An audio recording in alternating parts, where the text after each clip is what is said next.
Հայաստանում ապրիլի 10-ի դրությամբ կա 129 գործող կուսակցություն։ Գործող բառին վերապահումով է մոտենում զրուցակիցս Հրանտ Մելիք Շահնազարյանը։ Ինչ որ պահի եւ այդ պահը համընկնում է հենց ընտրական տարվա հետ, այսպես ասած ծլում են կուսակցություններ։ Ինչի մասին է վկայում փաստը։ Այն որ շատ կուսակցություններ են գրանցված, դա վկայում է այն մասին, որ ամբիցիոզ գործիչներ շատ կան մեր հասարակության մեջ եւ ըստ էության նաեւ գաղափարական հենքը քաղաքական դաշտում առնվազն այդքան ուժեղ չէ։ Տարբեր շահերից բխող կուսակցություններ են, որ այս ռոպեական շահերը լուծելու համար ստեղծվում են եւ հետո հեշտը հրաժարվում են դրանց, այսինքն իրենք այդքան գաղափարական չեն։ 129 կուսակցությունից 13-ը կենտրոնական ընտրական հանձնաժողովում օգտահաշիվներ ունենալու դիմում են ներկայացրել։ Դրանց շարքում կար գոնե մեր խմբագրությանն անծանոթ մեկ կուսակցություն Քոչարի ազգային վերածնունդ եւ ազգի զարթոն կանունով։ Հիմնադիր ղեկավարի հետ զրուցելիս հարցրինք, այդքան հայտնի կուսակցություն չէ, երբ է բացվել։ Ասաց 2025-ին համագումարը եղել է, բայց իշխանությունը խնդիրներ էր ստեղծել նրանց գրանցման համար եւ ստիպված 2026-ի փետրվարի 3-ին են գրանցվել։ Ինչի համար են այդքան շատ։ Ես կասեի, որ իհարկե կան արբանյակ կուսակցություններ, կան կուսակցություններ, որոնք փորձելու են դեմքերը փոխել, բայց վերարտադրել նույն համակարգը, եւ կան կուսակցություններ, որոնք իրոք ստեղծվում են կամ ստեղծվելու են, որպեսզի իրական հարց փոխեն կամ համակարգ փոխեն Հայաստանում, ինչպեսին ասենք ես ոչ թե ինքնագովազդով եմ զբաղվում, հանդիսանում է մեր կուսակցությունը։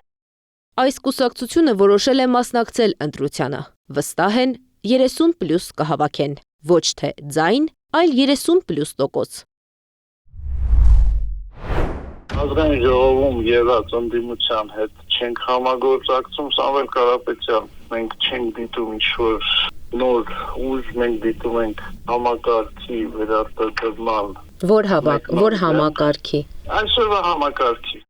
Կենտրոնական ընտրական հանձնաժողովից մեծ հետ զրույցում ասացին, ընտրական գործընթացներին գործող 129 կուսակցությունների մեծ մասը չի մասնակցում ընտրությանը նախորդ փորձից ելնելով, բայց թե քանի կուսակցություն այս անգամ կփորձի ուժերը, դեռ հայտնի չէ։ Հայաստանի քաղաքական դաշտում չնայած գործող կուսակցությունների մեծ թվի, ակտիվությունը փոքր է։ 2025 թվականի դեկտեմբերին Transparency International հակակոռուպցիոն կենտրոնը Հայաստանի կուսակցական համակարգի ուսումնասիրության արդյունքներն է հրապարակել։ Ըստ հետազոտության 2024 թվականի դեկտեմբերի 31-ի դրությամբ Հայաստանում գրանցված էր 123 կուսակցություն։ 1 տարի, 3 ամիս, 10 օրվա ընթացքում 6 կուսակցություն է ավելացել։ Ըստ Transparency-ի տվյալների, տարեկան ֆինանսական հաշվետվություն ներկայացրել է հաշվետու 123 կուսակցությունից 118-ը, որոնցից ավելի քան 70%-ը 83 կուսակցություն ֆինանսական գործունեություն չի ծավալել։ Ընտրության արդյունքների վրա ինչպես կանդրադառնա այսքան կուսակցության ներգրավվածությունը։ Մանր կուսակցությունները դրանք ովքեր որ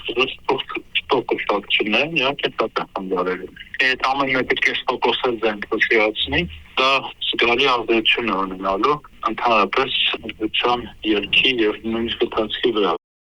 Կուսակցությունների քանակը արդյոք խոսում է նաև հասարակության բևեռացվածության մասին։ Քաղաքագետը կարծում է, փոքր ու ոչ մեծ ճանաչելիություն ունեցող կուսակցությունները չեն մասնատում հասարակությանը։ Այդ այսպես կոչված գործիքը խոշոր եւ ավելի հայտնի կուսակցությունների ձեռքին է։